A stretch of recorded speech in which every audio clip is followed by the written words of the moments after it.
இன்னொரு முக்கியமான விஷயம். இந்த விஷயத்தை பத்தி சுந்தர் கிட்ட சொல்ல மாட்டேன்னு எனக்கு முதல்ல சத்தியம் பண்ணி கொடு.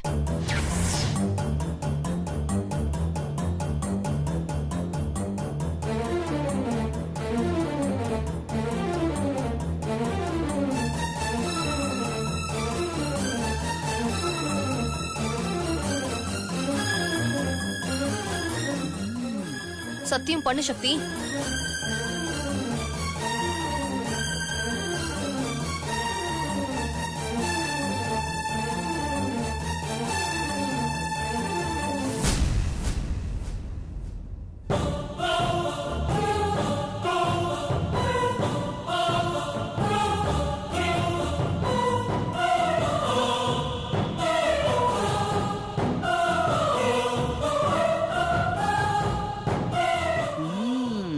மாட்டினியா?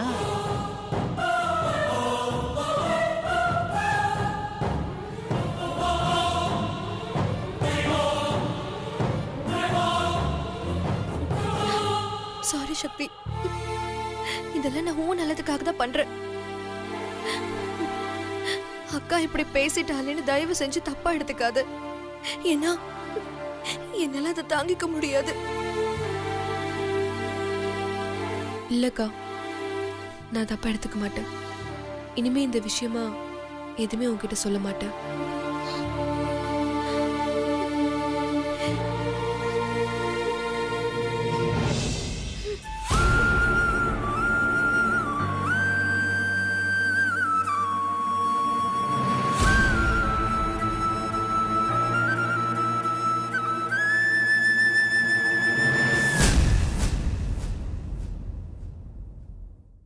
என்ன சக்தி, என்ன பெட்டி படுக்கையெல்லாம் எடுத்து வைக்க சொன்ன? இப்ப என்னாச்சு? எல்லாம் கொஞ்ச நாள் தான். அதுக்கப்புறம் நீயும் உன் தரித்திரம் பிடிச்ச அக்காவும் பொட்டி படுக்கையோட உன் தரித்திரம் பிடிச்ச உன் வீட்டுக்கு தான் போறீங்க. இப்பவே ரெடி ஆயிக்கோ. அம்மா, நான் வந்த வேலை முடிஞ்சிடுச்சு. நான் கிளம்பிட்டுமாமா? பரவாயில்ல, சொன்ன நேரத்துக்கு சரியா வந்துட்டேன். அம்மா. அம்மா, பணம் வருதுல்லம்மா, சரியான நேரத்துக்கு நாம தேடி போகலன்னா அந்த பணம் நம்மளை தேடி வராது. அதனாலதான் நீங்க சொன்ன நேரத்துக்கு கரெக்டா நான் இங்க வந்துட்டேன். இந்தம்மா. இந்தா. ரொம்ப நன்றிம்மா. நான் கிளம்புறேம்மா.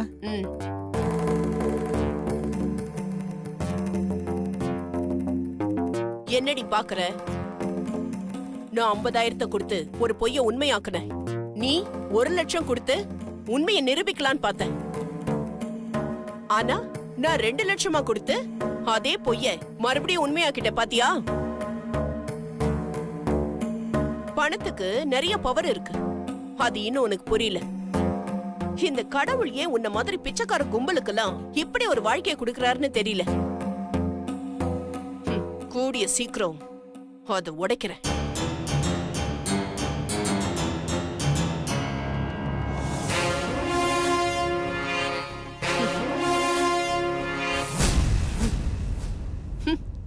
அதெல்லாம் ஒன்றும் இல்லைடா, சும்மா தான் இருக்கேன். இல்லை இல்லை, அப்படிலாம் ஒன்றும் இல்லை. சரி, நான் அப்புறம் பேசுறேன்டா. இந்தாங்க, குடிங்க. மீனாட்சி, நீ குடி மீனாட்சி. வேண்டாங்க, நீங்க குடிங்க. நீ குடி மீனாட்சி. ஷோ, சொன்னா கேளுங்க. வேண்டாங்க, நீங்க குடிங்க. நான் அதான் சொல்றேன்ல, குடி குடி மீனாட்சி. முதல்ல புடி, குடி குடி.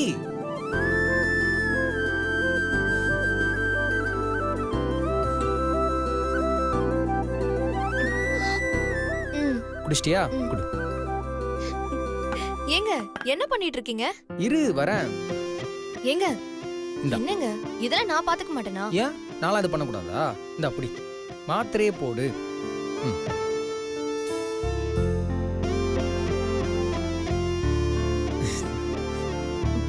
அது குடு.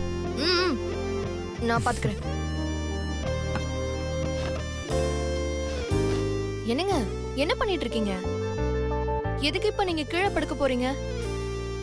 நீங்க பெட்ல படுங்க, நான் கீழே படுக்கிறேன். வேணாம் மீனாட்சி, எனக்கு பெட்ல படுத்த தூக்கம் வர மாட்டேங்குது. நீ பெட்ல படுத்துக்கோ, நான் கீழே படுத்துக்கிறேன். ஏங்க, நீங்க என்ன காரணம் சொன்னாலும் நான் ஒத்துக்க மாட்டேன். தயவு செஞ்சு எனக்காக நீங்க பெட்ல படுத்துக்கோங்க, நான் கீழே படுத்துக்கிறேன். இல்லை மீனாட்சி, இனிமே அந்த பெட்டில் படுக்கணும்னா நீயும் நானும் ஒன்றா தான் படுக்கணும். அது இப்போவோ எப்போவோ, அது வரைக்கும் நான் வெயிட் பண்ணுறேன். நீ படுத்துக்கோ, நான் கீழே படுத்துக்கிறேன்.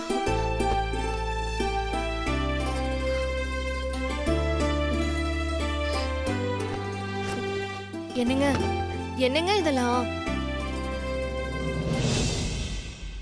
மீனாட்சி, உன்னை அப்செட் பண்ணுறதுக்கோ இல்லை குத்தி காட்டுறதுக்கோ இப்படிலாம் பண்ணல. நான் ஆசைப்பட்ட மீனாட்சி என்னைக்கு என் கூட சந்தோஷமாக இருக்கியோ அன்னைக்கு இந்த பெட்டில் படுக்கிறேன். அது வரைக்கும் நான் கீழே படுத்துக்கிறேன். நீ படு மீனாட்சி.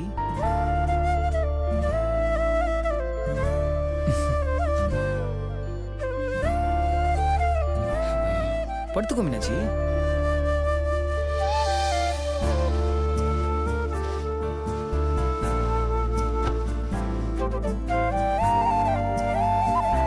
ஏய் மீனாட்சி, நீ ஏன் கீழே படுக்கிற?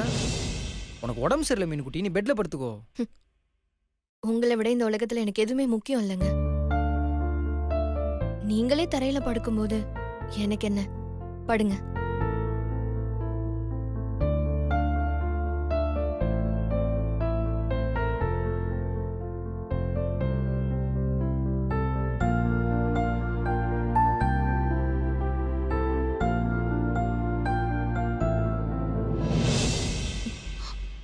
மத்தவங்க சொல்லி உண்மையை தெரிஞ்சுக்கிட்டா சுந்தர் வருத்தப்படுவாரு. அதுக்கு நாமளே உண்மையை சொன்னா கண்டிப்பா அவரு புரிஞ்சுப்பாரு. யாருக்கிட்டையும் சொல்லக்கூடாதுன்னு சொன்னா நிச்சயமா சொல்ல மாட்டாரு. அதனால நாமளே அவர்கிட்ட உண்மையை சொல்றதுதான் சரி.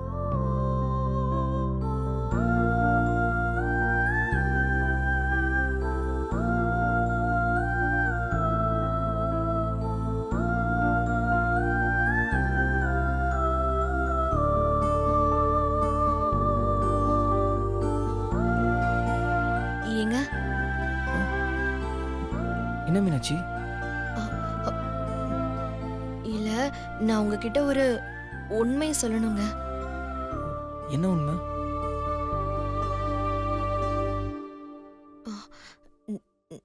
நான் அதை உங்ககிட்ட சொன்னா நீங்க என்ன தப்பா நினைக்க மாட்டீங்கல்ல? நான் ஏன் மீனாட்சி தப்பா எடுத்துக்க போறேன்? சொல்லு. யார்கிட்டயும் அதை பத்தி கேட்க மாட்டீங்கல்ல? முதல்ல நீ என்னன்னு சொல்லு.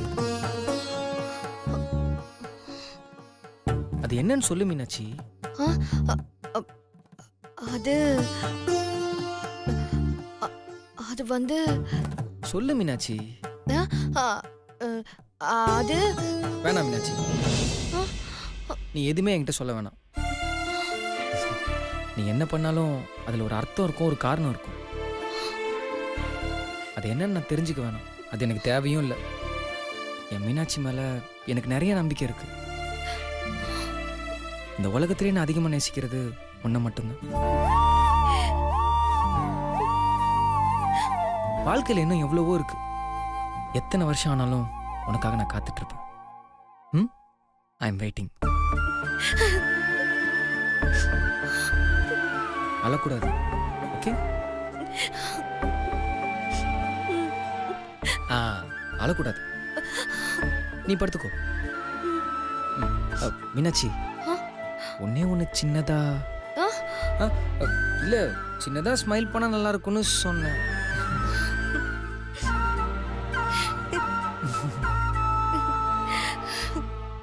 இதான் சூப்பரா இருக்கு. இப்ப தூங்கு.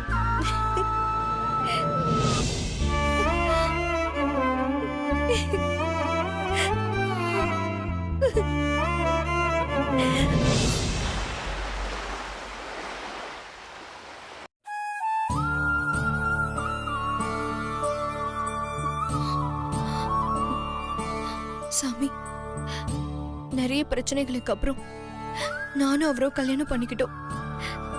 இப்போ அவரோட உயிருக்கு ஆபத்து இருக்கிறதுனால நான் அவரை விட்டு விலகி இருக்கேன். அவரும் என்ன ஓரளவுக்கு புரிஞ்சுக்கிட்டு இருக்காரு. இருந்தாலும் அவர் உயிருக்கு இருக்கிற ஆபத்து விலகுற வரைக்கும் எங்களுக்குள்ள எந்த பிரச்சனையும் வராம இருந்து கடைசி வரைக்கும் நாங்க சந்தோஷமா வாழணும் சாமி.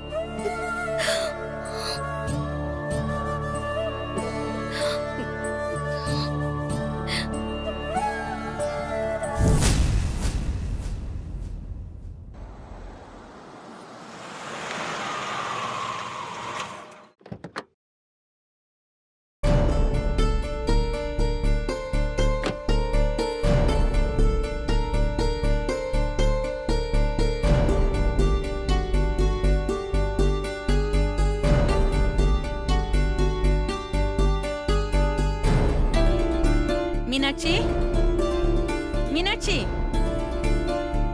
மீனாட்சி மீனாட்சி மீனா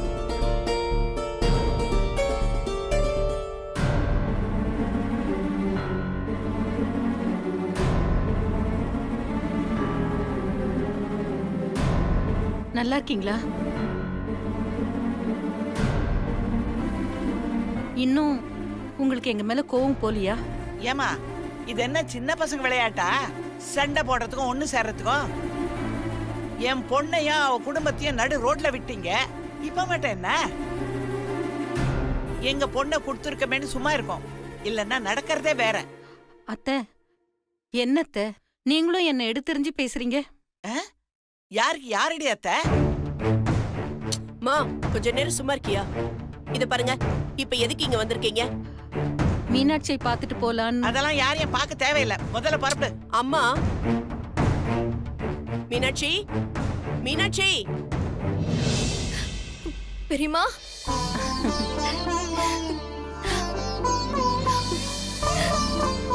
பெரியமா வாங்க பெரியமா. வாங்க அத்தை. எப்படி இருக்கீங்க மருமகனே? ஆ நல்லா இருக்கு அத்தை. மீனாட்சி, நீ எப்படிடா இருக்க? நான் நல்லா இருக்கேன் பெரியமா. மீனாட்சி வாழறது சுபத்ரா வீட்ல. எப்படி நல்லா இல்லாம இருப்பா? என் பொண்ணு மீனாட்சி அவ பொண்ணு மாதிரி பாத்துக்கிறா. மத்தவங்க மாதிரி ஏனா தானோன்னு ஒண்ணும் பாத்துக்கல. அத்தை, ஏற்கனவே நாங்க மனசளவுல ரொம்ப நொடிஞ்சு போயிருக்கோம் அத்தை. தயவு செஞ்சு நீங்க வேற வார்த்தையால கொல்லாதீங்க. மீனாட்சிக்கு செஞ்ச பாவமா என்னன்னு தெரியல. இன்னைக்கு எங்க குடும்பமே நில கொலைஞ்சு போய் நிக்குது. பெரியமா, நல்ல மனசுக்காரங்களை துன்புறுத்துறது கடவுளோட சாபத்தை வாங்குறதுக்கு சமம்னு சொல்லுவாங்க. இன்னைக்கு அந்த சாபத்தை வாங்கிட்டு தாமா நாங்க உட்கார்ந்துருக்கோம். என்ன பெரியமா நீங்க சாபம்லாம் சொல்லிட்டு இருக்கீங்க? நீங்க என்ன பண்ணீங்க? எங்களையும் உங்க பிள்ளைங்க மாதிரி தானே நடத்துனீங்க. நீங்க எப்படி பெரியமா பாவம் பண்ணிருப்பீங்க? நான் இல்லம்மா, என் பொண்ணு ஐஸ்வர்யா.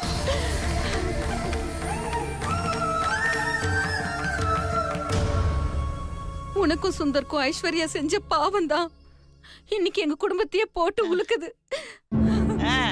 இப்பெல்லாம் செஞ்ச பாவத்துக்கு தண்டனை அடுத்த ஜென்மத்துல கிடைக்கிறத விட இந்த ஜென்மத்திலேயே கிடைக்கும்னு சொல்லுவாங்க.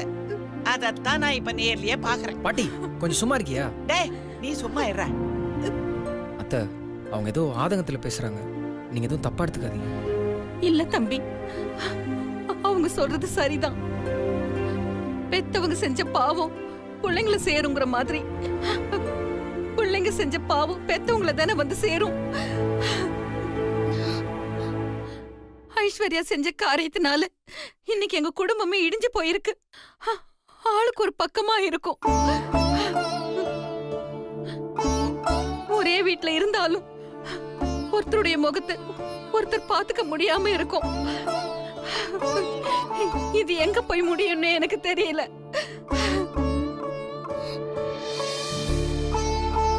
செஞ்ச பாவத்தை கரைக்க சாமி கிட்ட போய் வேண்டதை விட பாதிக்கப்பட்டவங்க மனசார மன்னிச்சிட்டோன்னு சொன்ன போதும்.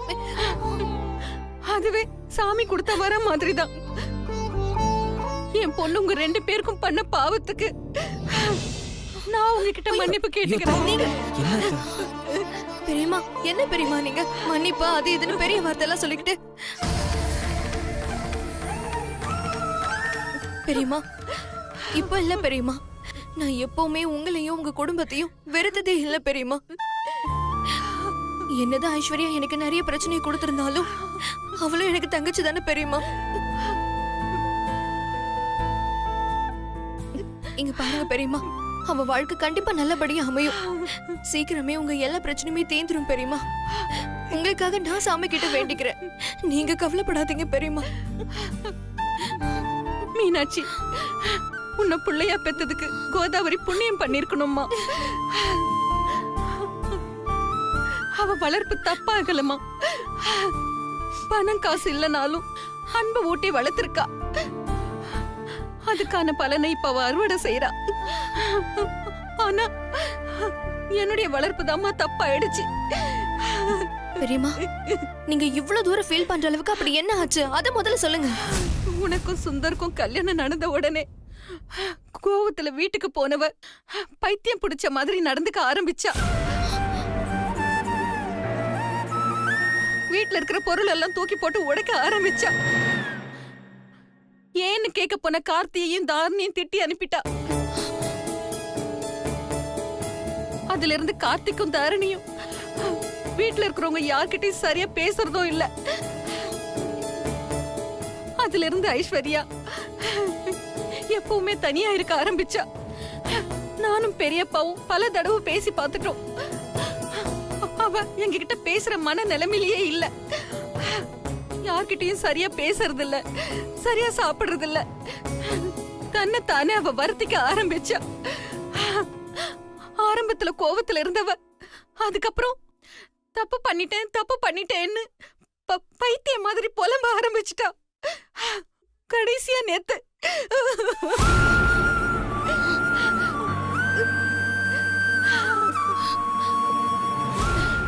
பெரியம்மா, நேத்து என்னாச்சு பெரியம்மா? என்ன நடந்துச்சு சொல்லுங்க பெரியம்மா. நேத்து ஐஸ்வர்யா தற்கொலை பண்ணிக்க போயிட்டாம்மா.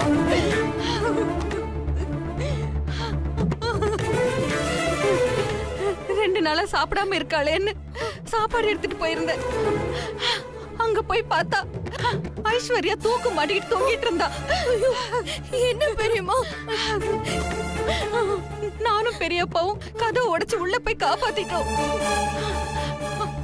அத பார்த்ததுல இருந்து ஐஸ்வர்யாவுடைய அப்பா தான் பொண்ணோட வாழ்க்கை இப்படி ஆயிடுச்சேன்னு இடிஞ்சு போய் உட்கார்ந்துட்டாரு.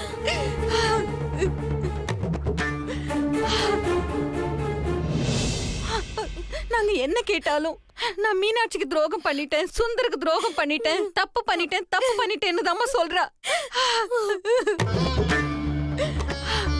என்னதான் அவ தப்பு பண்ணியிருந்தாலும் ஒரு அம்மாவா என் பொண்ணு அந்த கோலத்துல என்னால பார்க்க முடியலம்மா. மீனாட்சி, ஒருவேளை நீயும் சுந்தரம் அவகிட்ட மனசு விட்டு பேசினா அவ பழைய நிலைமைக்கு மாறுவான்னு தாம்மா நான் இங்க வந்தேன். என் பொண்ணை காப்பாத்த எனக்கு வேற வழி தெரியலம்மா. பெரியம்மா, நீங்க கவலைப்படாதீங்க. ஐஸ்வர்யா கிட்ட நாங்க பேசுறோம். அம்மா, இப்ப ஐஸ்வர்யா எங்க இருக்கா? கார்ல தாம்மா இருக்கா. கார்ல இருக்காளா? என்ன பெரியம்மா, அவளே உள்ள கூட்டிட்டு வந்திருக்க வேண்டியதானே? நீங்க இருங்க. இல்ல மீனாட்சி, இங்க என்ன சூழ்நிலை எப்படின்னு தெரியாம நான் எப்படிமா அவளை கூட்டிட்டு வர முடியும்? அதனாலதான் நான் அவளை கார்லயே உட்கார வச்சிருக்கேன். இருங்க பெரியம்மா, நான் போய் அவளை கூட்டிட்டு வரேன். மீனாட்சி, வேண்டாமா.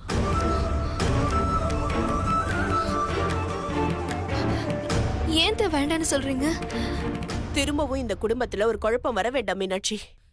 ஏற்கனவே அந்த ஐஸ்வர்யானால நாங்க பல பிரச்சனைகளை சந்திச்சிட்டோம்.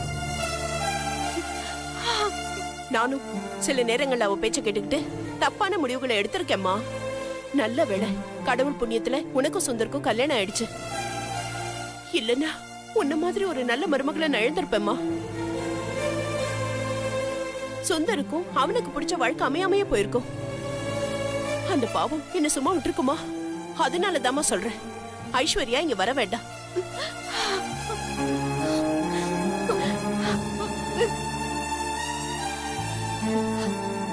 அத்தை, தப்பா எடுத்துக்காதீங்க அத்தை. இந்த நேரத்துல நம்ம உதவி செய்யலனாதான் பாவம் ஆயிடும் அத்தை. என்னைக்கும் கஷ்டம்னு வந்து கேக்குறவங்களுக்கு நம்ம உதவி பண்ணணும் அத்தை. அது நம்ம எதிரியா இருந்தாலும் சரி. இல்ல மீனாட்சி, நான் சொல்றத கொஞ்சம் புரிஞ்சுக்கோமா. ப்ளீஸ் த, தயவு செஞ்சு இந்த விஷயத்துல என்ன கட்டாயப்படுத்தாதீங்க. என்னதான் இருந்தாலும் ஐஸ்வர்யா என் தங்கச்சித்து. ஒரு அக்காவா இதை நான் செஞ்சுதான் ஆகணும். தயவு செஞ்சு என்ன மன்னிச்சிருங்க அத்தை.